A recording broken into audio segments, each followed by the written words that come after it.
Olá, todo ano é assim. Janeiro começa, o fevereiro vem o carnaval, e a gente fica às vezes apreensivo em fazer as continhas. Mas é sempre bom ter um economista por perto para a gente poder avaliar cenários e avaliar as condições. No Fundo de Previdência Municipal, o regime próprio da Previdência aqui de Bauru não é diferente. O economista Diogo Nunes Pereira, diretor financeiro da Fundação de Previdência Municipal, a FUNPREV, faz essa conta rotineiramente. É a sua missão no dia a dia analisar o mercado financeiro e ver se as condições dos papéis, os investimentos, as aplicações financeiras estão favoráveis à chamada valorização do caixa da FUNPREV, que vai e está pagando neste momento e no futuro, é sempre uma projeção de capitalização no tempo, para suportar as despesas de pagamentos de aposentadorias, de pensões, dessas obrigações, as licenças, saúde, que envolvem outros critérios de despesa. Mas hoje nós vamos falar sobre a questão do mercado financeiro e vai ajudar você também, que não pertence ao quadro da administração pública municipal, a entender um pouquinho como a questão da variação da inflação interfere no dia a dia para quem tem possibilidade de fazer investimentos. Fiz um preâmbulo aqui para ajudar as pessoas sempre, Diogo, no que eu chamo de atitude pedagógica, de sempre voltar à informação global, para as pessoas não acharem que conta e aplicação financeira é coisa de outro mundo e não pertencem ao dia a dia delas. Bom, como todo ano, a gente faz essa revisão aqui, o Ministério da Previdência, ele estabelece uma meta para que o Comitê de Investimentos da FUNPREV possa definir quais os melhores investimentos e tentar aplicar para fazer o resultado dessa meta. Qual era a meta de 2015? A meta ela é de IPCA mais 6, é o índice oficial do governo de inflação, mais uma taxa de 6%. E em 2015, essa meta fechou em 17,35%. Isso significa IPCA para você também ajudar nas letrinhas? Você me desculpe aquele que já tem domínio sobre essas informações, a gente tenta aproveitar o espaço público para ampliar a informação. O índice de preços ao consumidor amplo, o IPCA, essa palavrinha, que forma uma taxa todo ano. A FUNPREV, nos investimentos que o Diogo organiza e coordena lá na Fundação, ela precisa combater este percentual mais 6%. Mais 6%. É 17,35%. Quase ninguém ou ninguém atingiu isso em 2015. É que a gente tenha conhecimento, nenhum outro regime próprio, nenhuma outra, vamos colocar como FUNPREV, nenhuma outra FUNPREV aí das cidades que a gente tem contato, nós não temos conhecimento de que ninguém atingiu essa meta. Dentro da nossa carteira aqui de rendimentos, de aplicações financeiras, o que foi possível conseguir de rentabilidade? O resultado nosso de rendimentos foi de 10,5%. Né? Somando-se as receitas e os repasses dos órgãos, teve um acréscimo aí de 12,5%. Mas assim, especificamente das aplicações financeiras que a gente tem, foi um percentual de 10,5%. Isso deu um volume de recursos no caixa de aplicações financeiras de rentabilidade de qual valor, qual montante? Em montante foram 47 milhões de reais. Para as pessoas terem ideia da diferença entre uma proporção e outra, daria o quê? Uns 80 milhões se fosse possível atingir a meta com a inflação alta? Isso, se nós conseguíssemos atingir a meta de 17,35, daria mais ou menos esse montante. Para as pessoas que estão em casa, mais uma informação inicial, nós estamos falando isso na distribuição de aplicações financeiras em diversos papéis, em um montante de 427 milhões de saldo na carteira? Isso, nós fechamos 31 de dezembro de 2015 com um saldo de 427 milhões na carteira. Eu sei que eu vou ser repetitivo, mas para quem é economista está tranquilo, para quem é do comitê, do Conselho Curador e Fiscal também, mas vai para aquele servidor que ainda não percebeu. Aí as pessoas pensam, a FUNPREV está com a bufunfa no caixa, está com o caixa cheio. Não é história de tio Patinhas aqui. Tem que lembrar o princípio. Tem que formar caixa, quanto mais, melhor, para pagar no futuro. No futuro, exatamente. O nosso trabalho ele é de longo prazo, né? Então nós temos que fazer esse bolo crescer cada vez mais depressa para que e isso gere o conforto do servidor público que hoje se encontra aposentado, pensionista, e é o que vai se aposentar também, para que ele tenha a sua garantia de receber os seus proventos no futuro. Diogo, você é economista, diretor financeiro, vai lá no comitê de investimentos e pega o servidor na sua base da pirâmide da administração. A grande maioria não domina nem as questões básicas desse universo de aplicações financeiras. Aí o cara pergunta, bom, se a meta era 17,35 e a rentabilidade deu 10,5, está muito abaixo da meta. Explica a questão do indicador da inflação aí, porque explodiu a inflação para 2 dígitos, portanto a mais de 10%, e isso interfere diretamente no que nós estamos conversando. O economês, ele assusta, né? Se eu falar complicar muito, você me ajuda. O que acontece com a inflação? O que ela impacta nos investimentos da Funprev? A inflação, quando ela vai muito além do que o governo prevê, que foi o caso de 2015, ela é prejudicial. Por quê? Porque a nossa meta ela é a inflação mais uma taxa de 6%. Então, como a inflação ela fechou 2015 em 10,70% aproximadamente. Então, quando ela supera muito a previsão do governo, que era de 4,5%, podendo chegar até 6,5%, quando ela supera muito a previsão do governo, ela acaba tendo esse impacto negativo para os regimes de previdência. Por quê? Porque ela faz com que a meta ela dispare e vá lá para cima. Só para você ter uma ideia, a média de 2007 até 2014, da meta atuarial, ela girou em torno de 12%, 13%. Em 2015 ela foi para 17%. Então, o que aconteceu? O que já era difícil de você conseguir atingir, ficou mais difícil ainda, né? Se você considerasse apenas o teto da inflação, se considerar o centro da meta do IPCA, que era 4,5%, fica ainda mais fácil. 4,5 mais 6 dariam 10,5, exatamente o resultado. Exatamente. Se o governo conseguisse atingir o objetivo principal dele, que é deixar a inflação ali em 4,5%, nós teríamos conseguido bater a meta em cima. Como não aconteceu isso, a gente teve essa dificuldade. Explica para quem fica em casa como é que fica na avaliação do próprio Ministério da Previdência e Assistência Social em relação a isso. Ele, lógico, aplica a regra está escrito lá, a meta é o IPCA mais 6%, que é a taxa que ele define, acabou, tem que correr atrás. Mas na hora de vocês mandarem os relatórios agora, tal qual nos anos anteriores, né, vocês fazem uma argumentação em relação a esse cenário, isso é levado em conta? Isso é levado em conta, né? O Ministério, quando ele recebe os relatórios lá, ele vai levar em conta de que foi um cenário totalmente diferente dos anos anteriores, né? Que essa inflação ela teve essa alta significativa. Então ele não vai punir ninguém por não ter conseguido bater a meta de 17,35. Ele vai considerar a situação da economia num todo, da situação da política num todo. Tá. Então, outro dado que eu sempre repito aqui nas conversas com o pessoal técnico da Funprev, os outros moradores da nossa cidade regional aqui de 360 mil habitantes, que acham que investimento da Funprev não tem a ver com a sua conta no dia a dia, porque não é caixa de previdência, não são servidores, estão muito enganados. Vou dar uma informação para que o Diogo possa comentar.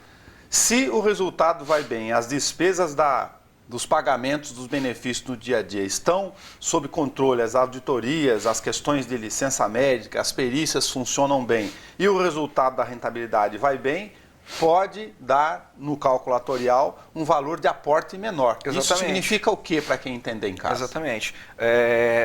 Para explicar isso, eu vou tomar como exemplo o ano de 2012 e o ano passado, que foram 2 anos que cabe bem o exemplo. Em 2012, nós superamos a meta atuarial em 7%. Nós fechamos com 19% e a meta foi 12%, 13% mais ou menos. Naquele ano, houve um déficit atuarial, né? E esse déficit fez com que, no ano seguinte, o município tivesse que aumentar os aportes que ele faz para a Funprev. Ele tinha uma quantia de um déficit para cobrir de anos anteriores. como o resultado gerou um novo déficit, no ano de 2013 o governo teve que aumentar esse déficit, essa contribuição. Já no ano passado, o ano passado que eu digo 2014, não 2015. Em 2014, nós ficamos 2% abaixo da meta. E no cálculo atuarial deu um equilíbrio, ou seja, não deu déficit. Então, a prefeitura não precisou fazer em 2015 nenhum aporte extra do que ela já fazia em 2014. Então, os resultados da Funprev, eles têm esse impacto. Quando vão bem, as aplicações, quando vão dentro do que nós esperamos, faz com que a prefeitura não tenha que aumentar essas contribuições e possa investir isso em outras áreas. Só para fechar o raciocínio, o aporte, portanto, é o valor que a prefeitura tem que tirar do orçamento municipal, que vem da mesma fonte, e quando o resultado vai bem, lá na Fundação de Previdência, pelo que o Diogo comentou, você pode ter recursos que podem ser destinados para as outras áreas. Exatamente. Né? Por isso que isso tem a ver com a vida de todo mundo. Agora, isso tudo está atrelado à inflação. Aí um investidor mediano do dia a dia lá pode se perguntar o seguinte: mas eu leio nos jornais com os economistas o tempo todo que é na crise que o pessoal que mexe com aplicação financeira e bolsa que lava a égua. Quem tem dinheiro ganha muito mais, sistema financeiro, os banqueiros e tal. Por que para o regime de previdência não é bem assim? Veja bem, a aplicação de pessoa física, de uma pessoa jurídica no dia a dia, ela tem alguns diferenciais em relação às aplicações que a Funprev executa, por exemplo. Nós temos uma resolução do Ministério do Banco Central do Brasil e temos portarias do Ministério da Previdência que regem e limitam os tipos de aplicações que a gente pode fazer. Então, por exemplo, a gente não pode fazer aplicações em dólar, que teve uma rentabilidade o ano passado fenomenal. Nós não podemos aplicar em determinados ativos que têm um risco maior, até porque nós estamos lidando com dinheiro do servidor público, então nos é limitado alguns tipos de aplicações. Então, dentre os tipos de aplicações que a gente tem, nós procuramos fazer o melhor possível ali para que esse dinheiro renda. E no caso que você citou da pessoa física, né, claro. que faz as suas aplicações no dia a dia, às vezes ela tem uma condição de fazer alguma aplicação que nós não temos essa condição de fazer. Né? Para ajudar dentro das regras, então, que são possíveis no dia a dia, quanto do volume disponível está aplicado em que tipo de papel, basicamente, hoje, desses 400 e poucos milhões aqui? Tá. Nós fechamos o ano de 2015 com aproximadamente 90% desses 427 milhões aplicados em renda fixa e 10% em renda variável. O regime permite quanto? Ir até 100%, por exemplo, a renda fixa? A resolução, ela permite que nós apliquemos até 100% em renda fixa e até 30% em renda variável. Tem um mínimo em renda fixa? Não tem. Não tem, é aberto. Bom, neste caso, deu para explicar que as regras estão diferentes de você no dia a dia, que se pudesse em dólar, como o Diogo reforçou, o resultado seria ocasionalmente, pontualmente, que o mercado financeiro tem que analisar o retrato do momento, que nem fotografia, né? É verdade. Seria nesse cenário muito positivo. Agora, num determinado momento do ano passado, o Comitê de Investimentos 2015, me refiro, se reuniu e resolveu fazer uma série de alterações. Aliás, se você considerar o histórico dos últimos anos, que eu particularmente acompanho, também como servidor público, acho que foi uma das mudanças mais substanciais dos últimos anos. Por que e como ela ocorreu? Realmente foi mesmo. Foi um ano em que a gente manteve ali um dinamismo muito grande em relação às movimentações. Nós adotamos o hábito de se reunir todas as segundas-feiras. Então, já começa por aí. A gente começou a monitorar, os economistas monitoram diariamente, né? Agora o comitê passou a monitorar todas as segundas-feiras a situação do mercado. Então, quando chegou mais ou menos ali meados de março, abril, nós começamos a identificar através de conferências que a gente faz com bancos, congressos de associação de previdência que nós participamos, assim, no geral, né, as informações que a gente tem, que a gente vai colhendo e vai monitorando no mercado financeiro, opinião de analistas, tudo, nós começamos a identificar que poderia haver uma piora do cenário para o segundo semestre de 2015.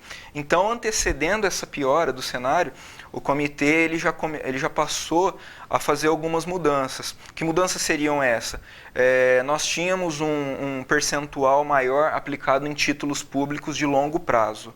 E nós passamos, a partir do momento que nós identificamos que o cenário seria um pouco pior, nós migramos, pegamos esse percentual de títulos mais longos e concentramos em títulos mais curtos. Ok. Por quê? Qual que é o motivo disso? Porque em um ambiente de um cenário de estresse na economia, como foi no segundo semestre, os títulos de longo prazo eles sofrem mais variações e os títulos de curto prazo eles são mais conservadores, eles sofrem menos variações. Então isso dá uma segurança maior também para o dinheiro do servidor que está aplicado ali. Isso dá uma mobilidade, de certa forma, numa hipótese de uma situação ainda mais catastrófica. Ninguém está pregando pessimismo aqui não, mas a situação é evidentemente reconhecidamente difícil. Sim. Praticamente 65% da carteira da Funprev hoje ela tem liquidez imediata. O que significa isso? Se eu precisar fazer um movimento hoje para ter o dinheiro resgatado amanhã, eu consigo fazer isso com prazo de um dia. Então, 65% da carteira, dos 427 milhões que a gente tem hoje, se acontecer qualquer coisa que nós precisamos mudar a estratégia, a gente consegue fazer isso daí num curto espaço de tempo. Diogo, para ajudar quem está nos acompanhando e se familiarizando, o fundo é de todos os servidores. Então é importante que as pessoas tenham informação o tempo todo. O que foi bem e o que não foi bem no ano de 2015 em aplicação financeira. Tá. O que não foi bem, vamos começar pelo que não foi bem, a renda variável. Por que a renda variável sofreu? Nós tivemos alguns pontos muito importantes que impactaram negativamente na renda variável. Quais são esses pontos? Primeiro, a crise institucional, crise política do país a nível federal, né? As investigações de corrupção, isso fez com que muitas empresas que estão na Bolsa de Valores, têm ações negociadas na Bolsa, tivessem uma desvalorização muito grande. Então aí acabou prejudicando o resultado da renda variável. Outra situação, a crise econômica interna do Brasil. Como houve a crise econômica, as empresas elas perderam muito valor de mercado.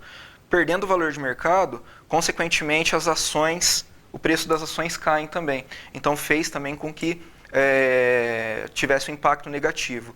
E por último, a crise econômica global, a nível global. A questão da China, questão dos Estados Unidos, da Europa, alguns países que são muito importantes, que têm comércio direto com o Brasil, e que passaram por um momento de turbulência também. Então, o impacto lá no exterior, ele gerou impacto negativo nas ações das empresas que são negociadas na Bolsa aqui também. Então, tudo isso, todos esses fatores, acabaram prejudicando bastante a renda variável. Tá. Né? Uma pergunta absolutamente de leigo, mas só para ajudar no nosso chá do bate-papo econômico aqui. A gente ouve alguns chavões. Um deles é que, olha, agora está muito bom para comprar ações dos papéis da Petrobras, porque estão muito em baixa, compra na baixa para apostar no tempo, quem tiver dinheiro para guardado. Isso vale porque a gente está conversando aqui? Não é bem assim? Calma lá. Tudo você tem que fazer, quando você vai analisar um investimento, você tem que fazer análise de vários fatores, né? Hoje, se você me perguntar, os papéis caíram bastante, as ações das empresas caíram bastante? Caíram muito. A Petrobras, ela chegou no auge do desenvolvimento do Brasil lá em 2009, as ações da Petrobras chegaram a valer R$45. Hoje está abaixo de 5. Então, mas está barato? Não sei. Não sei porque pode ser que aconteça, vou te dar um exemplo, o preço do petróleo, por exemplo, caindo todo dia. Isso é ruim para a empresa. Então, a gente não sabe até quanto que vai cair, qual que é o nível aceitável para que as pessoas possam comprar de novo. Para a pessoa física, quiser arriscar alguma coisa, é mais tranquilo. Agora, para a gente que está lidando ali com dinheiro que é sagrado do servidor, é mais complicado a gente fazer uma aposta nisso daí, porque de repente o movimento pode ser ao contrário e prejudicar. Como a gente comentou nesses movimentos todos, a gente falou da inflação, falou mal da inflação e não há de outra razão que interfere nas nossas capacidades de compra no dia a dia, mas do ponto de vista de renda fixa, por causa do CDI, a taxa Selic ajudou. Ajudou. A taxa Selic, né, que é a taxa de juros do governo, ela chegou a atingir 14,25%. E quando ela atingiu esse percentual, ela fez com que determinados segmentos de aplicação fossem beneficiados, que é o caso do CDI, né? Infelizmente, o Ministério ele nos limita a aplicar só 30% da carteira em CDI. A gente já está no máximo desses 30%, aproveitando que esse tipo de aplicação está rendendo bem, a gente se posicionou no máximo possível e é uma aplicação segura e conservadora também. Não é uma aplicação de alto risco, é uma aplicação de baixo risco que ao mesmo tempo está sendo favorecido pelo cenário. Então a gente se posicionou no máximo possível ali. E alguns títulos públicos também, o ano passado, por conta desse aumento da inflação, eles acabaram tendo a gente chama de cupom, né? Uma taxa muito atrativa. Então, o que a Funprev fez? Ela adquiriu alguns títulos públicos com essas taxas atrativas, só que esses títulos eles têm vencimento. Então, vencimento em 2018, 2016 vai ter bastante também, 2020, 2024. Então nós compramos alguns títulos públicos desses que estavam com taxas atrativas e quando chegar no vencimento desses títulos, a rentabilidade vai ser muito boa. Então vai agregar bastante valor na carteira da Funprev também. Só para ter um dado aqui da tentativa que a gente falou do início de entender rendimento, meta, enfim, dos outros fundos de previdência, os fundos de pensão, de novo, no terceiro ano não conseguiram bater a meta. De novo, pelo terceiro ano consecutivo, os fundos de pensão, não só os fundos de pensão também, como alguns RPPS, alguns regimes de previdência, pelo terceiro ano consecutivo também não bateram a meta atuarial. Tem outros indicadores que interferem no dia a dia, já aproveitar e comentar com ele. Apesar de todos esses resultados, turbulência, economia em crise, do ponto de vista da carteira, a capacidade de solvência dela está tranquila? Com relação à solvência, a gente se baseia muito no cálculo atuarial, que é feito todo ano, né? Então, assim, com base no último cálculo atuarial, houve um equilíbrio, né? Como a gente comentou no início, e, assim, a situação atual, ela é positiva, ela é muito boa. Mantendo todas as questões de repasses dos órgãos em dia, uma rentabilidade ali compatível com o mercado, mantendo desde que a economia nacional vá bem também, porque a gente é muito dependente, né? Claro. Desde que todos os fatores contribuam, a Funprev tem de tudo aí para superar R$500 bilhão muito, muito rapidamente. Tá. E então, outro indicador, entre vários possíveis aqui, que nós estamos comentando, lógico, as questões mais de indicadores econômicos, que a crise acaba fazendo com que todas as prefeituras tenham que contratar menos gente. Aliás, Bauru, o ano passado, a prefeitura tem um déficit, o número extraoficial seria de quase 200 servidores em relação a quem entrou e quem saiu. Isso significa menos receita e mais despesa. Isso, essa questão que você citou, ela impacta no cálculo atuarial, principalmente quando existem muitas pessoas se aposentando. Então, o atuário, que é o profissional que faz o cálculo atuarial, quando ele elabora as projeções de longo prazo dele, ele trabalha sempre com a projeção de 1 para 1. Por exemplo, uma pessoa que se aposenta vai ter uma pessoa nova entrando para repor o que essa pessoa vai deixar de contribuir. Então, quando o nível de contratação dos municípios ele sofre uma baixa, acaba sendo um dos fatores que pode influenciar negativamente no cálculo. Legal. Diogo, o que é a meta gerencial que vocês têm lá? A gente falou da meta de rentabilidade fixada pelo Ministério da Previdência, mas é uma questão interna que vocês acabam também avaliando. Tá. A meta gerencial, quando nós elaboramos a política de investimentos da FUNPREV anualmente, nós traçamos duas metas. A meta atuarial, que é imposta pelo Ministério da Previdência, ela é um parâmetro legal, então nós obrigatoriamente temos que impor essa meta atuarial, e nós temos um dispositivo que se chama meta gerencial. O que vem a ser a meta gerencial? Nós fazemos um apanhado de todos os tipos de aplicações que estão disponíveis para a FUNPREV fazer durante o ano. Então, aquilo que a gente pode aplicar, que é permitido que a FUNPREV aplique, nós fazemos uma média ponderada de todos esses indicadores para saber se... Porque, por exemplo, a gente não bateu a meta atuarial por conta da inflação. A gente quer saber se a gente bateu a meta diante das possibilidades que a gente tem. Porque se a gente não bate essa meta diante das possibilidades que a gente tem, significa que alguma coisa está errada.